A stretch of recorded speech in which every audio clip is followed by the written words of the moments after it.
Nosso estudo de hoje é a lição 67 do livro Seara dos Médios, tem por título Mediunidade e Doentes. No que se refere aos doentes, os cientistas ateus apenas enxergam o corpo na alma, e os religiosos extremistas apenas enxergam a alma no corpo. As inteligências sensatas, porém, observam uma e outra, conjugando bondade e medicação nos processos de cura.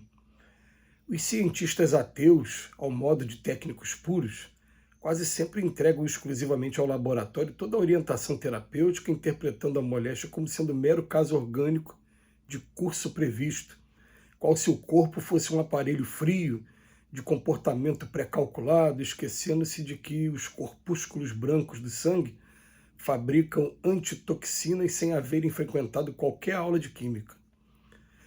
Os religiosos extremistas, à feição de místicos intransigentes, quase sempre entregam exclusivamente à oração todo o trabalho socorrista, interpretando a moléstia como sendo simples ato expiatório da criatura, qual se a alma encarnada fosse entidade onipotente na própria defensiva, olvidando que os vírus não interrompem o assalto infeccioso diante dessa ou daquela preleção de moral. As inteligências sensatas, no entanto, percebem que o corpo se move à custa da alma, sabendo, porém, que a alma no plano físico precisa do corpo para manifestar-se, embora reconheçam que toda reação substancial procede do interior para o exterior, razão pela qual, em todos os tratamentos como ação supletiva, será lícito recorrer às forças inesgotáveis do espírito. Na mediunidade curativa, portanto, suprime a enfermidade, quanto possível, com o amparo da medicina criteriosa, mas unge-te de amor para socorrer o doente. A solidariedade ergue o índice da confiança e a confiança mobiliza instintivamente os recursos da natureza. Pronuncia a prece que reconforte e estende o passe magnético que restaure, como se fossem pedaços de teu próprio coração em forma de auxílio. Sobretudo, não envenenes o ânimo de quem sofre.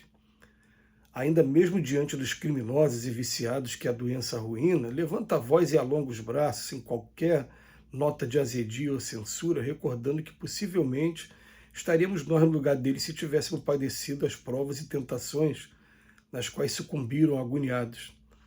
Seja quem for o doente do qual te aproximes, compadece-te quantas vezes se fizerem necessárias, entendendo que é preciso aprender a ajudar o necessitado de maneira que o necessitado aprenda a ajudar a si mesmo.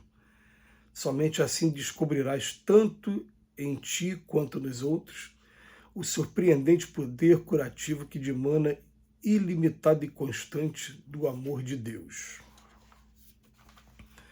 A gente ouviu de um espírito uma vez que toda doença é educativa para o espírito. Toda doença. Falei, mas toda, a gente fica questionando, né? Nós somos meio Tomé ainda. Toda, e, por exemplo, a pandemia, essas doenças que pegam coletividades, elas também são provas coletivas, são expiações coletivas. E quem quiser, por exemplo, estudar esse tema, a gente já adianta que no livro Obras Póstumas, a gente vai encontrar um texto falando sobre expiações coletivas que é bastante esclarecedor. Tem outros textos nas revistas espíritas também. Mas a gente vai entender que toda doença é educativa para o espírito, mostrando para o espírito que ele está tomando algum caminho equivocado e que precisa ser corrigido. Ah, então peraí. Me lembro de um livro também imperdível, Conflitos Existenciais, é o nome do livro, escrito por Joana de Ângeles, através da psicografia do Divaldo. E esse livro, ela vem explicando o que cada atividade moral ocasiona no corpo. Então, é parecido com isso. Medo, qual é a origem do medo? O que o medo pode fazer com o nosso corpo? Qual é a maneira de tratar? Ansiedade, qual é a origem da ansiedade? Quais são as doenças que a ansiedade pode provocar? Como é que a gente vai tratar? Hoje a medicina, ela já está tendo uma preocupação de maneira geral, excetuados os casos dos ateus, né, mas de maneira geral, a cuidar não só do corpo físico, mas cuidar principalmente da mente, e cuidando da mente vai estar cuidando do espírito, do lado espiritual. E a gente vai descobrir que como é que você vai querer tratar a depressão em uma pessoa que insiste em ficar observando o mesmo quadro da vida, não toma coragem de tomar algumas mudanças e de encerrar esse caminho que está levando ela para a depressão. Você vai entupir essa pessoa de remédios, e hoje a nossa empresa farmacêutica, ela está de uma maneira que você toma um remédio para uma causa, mas esse remédio traz problema no estômago, você tem que tomar um para o estômago depois, esse que ajuda o estômago, aumenta a pressão, você tem que tomar um outro para a pressão, e de remédio em remédio você vai se entupindo quimicamente, algumas vezes criando até dependência, e não está resolvendo, ou se resolve, está trazendo um monte de outros contratempos. Quando, na verdade, simplesmente se fosse diagnosticado assim, ó, você está nervoso demais, precisa se acalmar, precisa fazer uma viagem, precisa fazer meditação, precisa não levar tão ao extremo o seu trabalho. Enquanto você ficar fazendo dessa maneira, você vai estar à semelhança daquela pessoa que terminou de ter pneumonia, continua abrindo a geladeira no frio, sem camisa e bebendo aquela água gelada, mesmo com pneumonia. Vai continuar provocando. Tem uma frase maravilhosa até aqui do Emmanuel que a gente ri, né? Que os religiosos acham que você fazendo uma simples oração, você vai fazer com que o vírus interrompa o assalto infeccioso diante dessa ou daquela preleção de moral. Não, o vírus está ali, ó, por autorização de Deus. E ele está de uma maneira, como é que ele está fazendo? Ele está aqui provocando na gente reflexões de onde eu devo mudar o meu comportamento para não permitir com que esse vírus chegue a esse grau de infestação como ele está agora. Então, tudo nesse mundo está acontecendo com a autorização de Deus. E cabe a gente agora buscar, e algumas vezes a gente tem dificuldade de entender, né?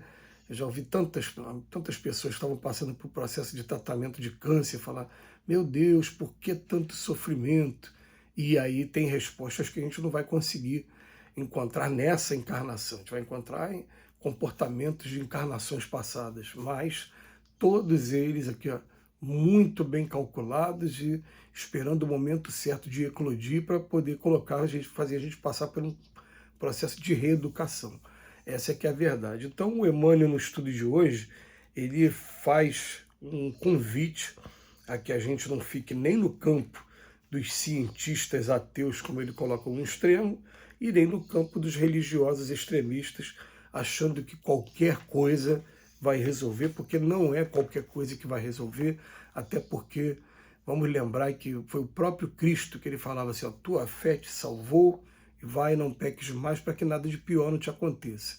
Mas teve doenças que até o próprio Cristo, ele não conseguiu agir. Por quê? Porque se ele agisse, ele simplesmente ia empurrar aquele espírito num abismo de novo. Ou seja, vou dar um exemplo aqui bem simples para a gente entender. A pessoa só está com problema no fígado porque está fazendo o uso desequilibrado do álcool. Aí você cura o fígado, o que ele vai fazer? Ele vai voltar a beber. Ele voltando a beber, pode ser que ele cause um estrago, um desastre em curtíssimo prazo.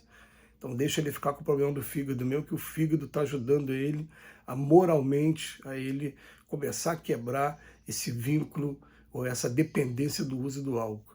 É assim que as coisas funcionam.